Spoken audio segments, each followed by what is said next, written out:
परंपरा संतों का सम्मान करने वाली सरकार प्रदेश और केंद्र में और उत्तराखंड में है,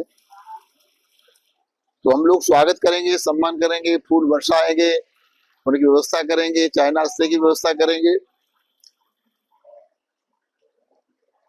क्योंकि सनातन परंपरा विश्व की सबसे बड़ी परंपरा है और सारे विश्व का एक ही धर्म है जिसका नाम है सत्य सनातन वैदिक हिंदू धर्म।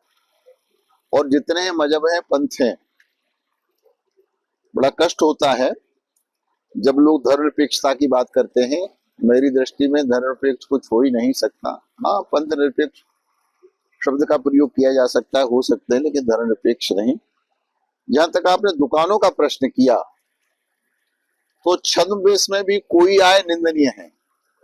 हमारे इतना बड़ा विद्वान पंडित, चारों वेदों का ज्ञाता रावण भी जब छद्मवेश धारण करके सीता जी का हरण करने के लिए आया, तो गोस्वामी जी को लिखना ही पड़ा कि इत उत चितई चला भड़ियाई सो दसी स्वान की नाई।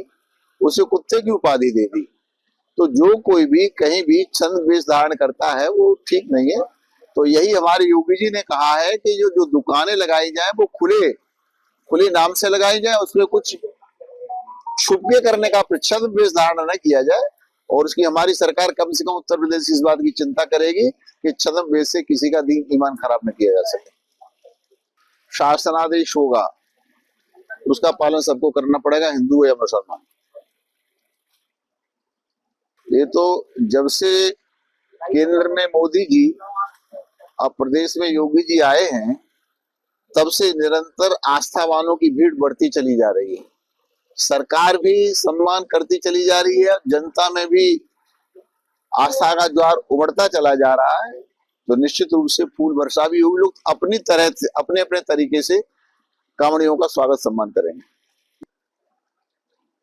और उसके लिए मैंने आपको कह दिया, छद्मवेश किसी का स्वीकार नहीं है। ये तो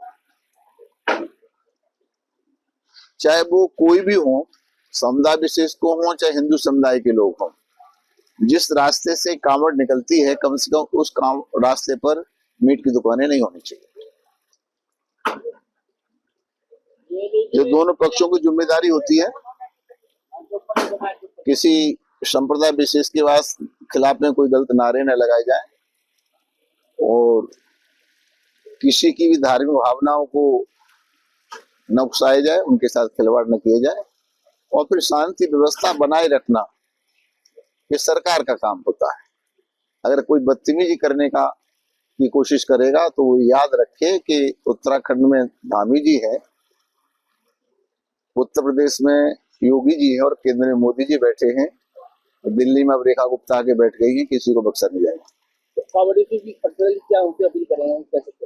ये श्रद्धा, क्योंकि ये बड़ी तपस्या होती है, जिस श्रद्धा और आस्था के साथ वो कठिन तपस्या करते हुए अपने इष्ट देव तक जल लेकर के जाते हैं, तो वो भी अपने शालीनता का परिचय दें और हम उनकी सुरक्षा करें, उनकी सेवा करें। तो परस्पर भावनाता वाली बात है।